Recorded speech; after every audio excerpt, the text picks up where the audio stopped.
Indiana'daki Rose-Hulman Teknoloji Enstitüsü'nde Çin çalışmaları profesörü olan Timothy Gross tarafından yapılan yeni bir araştırma, Çin hükümetinin Doğu Türkistan'daki geleneksel Uygur evlerini yok etme politikasının kültürel soykırım kategorisine girdiğini gösteriyor. Gross tarafından Race ve Etnoloji Bilimsel Dergisi'nde yayınlanan bir makalede Çin Komünist Partisi Uygur kültürünün dilden dine tüm tezahürlerini yok ediyor. Şu anda milyonlarca Uygur kamplarla tutuluyor ve korkunç değişiklikler geçiriyor denildi. Timothy Gross'a göre Çin Komünist Partisi'nin geleneksel Uygur evlerini yıkma planı, Uygur evlerinde önemli bir yere sahip Supa adı verilen toprak minderlere yoğunlaştığı ve Uygur kültüründeki sünnet ve evlilik gibi dini törenlerin yapıldığı bir nevi üstü açık misafirhane olarak kullanılan Supa'nın yıkılması ve evlerdeki milli motiflerin yok edilmesi bölgede etnik gruplar arasındaki mimari ve kültürel farkı ortadan kaldırıyor. Türk İslam medeniyetiyle entegre olan Uygur evleri yerel camiler etrafında yoğunlaştığı için bu yüzden Çin Komünist Partisi'nin Uygur kültürünün başkenti Kaşgar antik kentini yok etmeye giriştiği öne sürülüyor.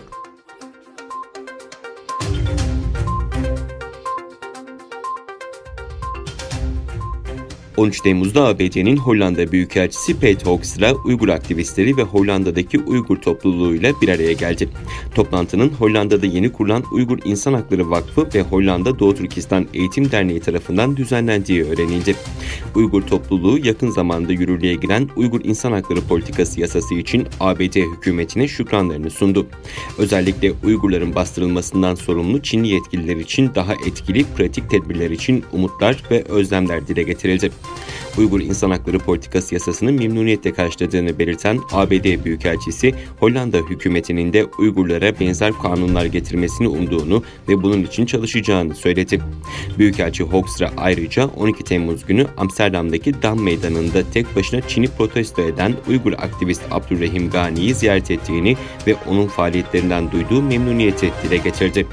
ABD'nin Hollanda Büyükelçisi Hoekstra, Uygurların esir Uygur akrabaları ve yakınları hakkındaki açıklamalarını dinledi ve sordukları soruları yanıtladı.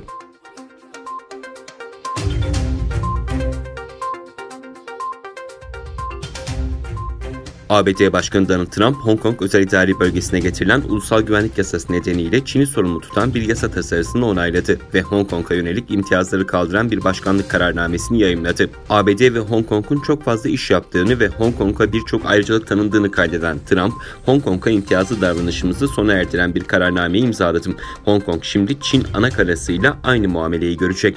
Hiçbir ayrıcalığı ve özel ekonomik muamelesi olmayacak ifadelerini kullandı. İngiliz hükümetinin Huawei'yi 5G altyapısından çıkarma kararından da memnuniyet duyduğunu belirten Trump, Huawei'yi güvenli bulmadığını kaydetti.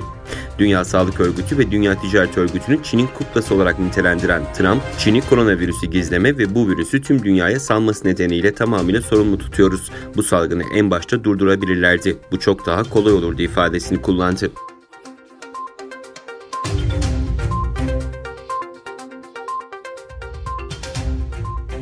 ABD ile Çin arasında Güney Çin Denizi üzerindeki egemenlik hakları konusunda yaşanan gerilim giderek tırmanıyor. ABD Dışişleri Bakanı Mike Pompeo, Çin'in Güney Çin Denizi'ndeki doğal kaynaklar üzerinde hak iddia etmesinin ve bölgedeki diğer ülkeleri sindirme politikasının tamamen yasa dışı olduğunu dile getirdi.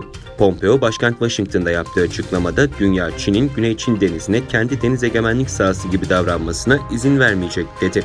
Çin hükümeti ise Pompeo'nun bu açıklamasına aynı sertlikte yanıt vererek tarihi gerçekleri görmezden gelen ABD'nin Güney Çin Denizi'nde huzursuzluk yaratmaktan vazgeçmesi gerektiği ifade edildi.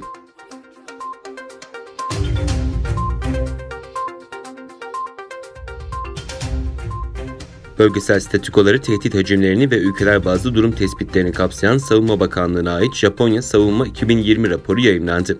Büyük oranda Çin'in yayılmacı politikalarına yer verilen raporda Pasifik bölgesine yönelik durumlarda Kuzey Kore'nin nükleer tehdidine de değinildi.